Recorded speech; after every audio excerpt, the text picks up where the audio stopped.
तू हमारे टेंशन में चाहे दारू पिया चाहे पिया गांजा, बेटा तू हमार कबहू न पीछा कर पौब्या।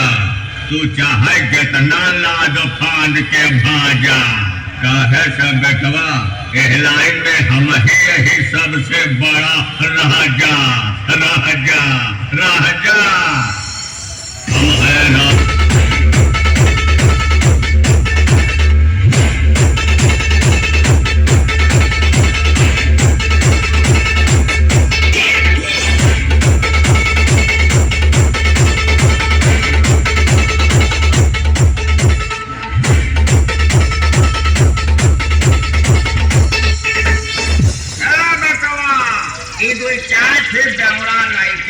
कंपटीशन में आई यहाँ का नाक कटावा तोहरे खातिर रखे धंधा खोजे रही। सोन पहले लहंगा और पहले चोली और चौराहे चौराहे नाचा, समझा बाचा। हम है राजन डीजे।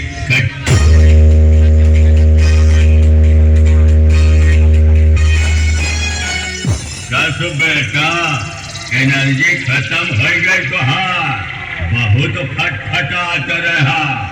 कंपटीशन में जबरन घुसे से जीत ना होई।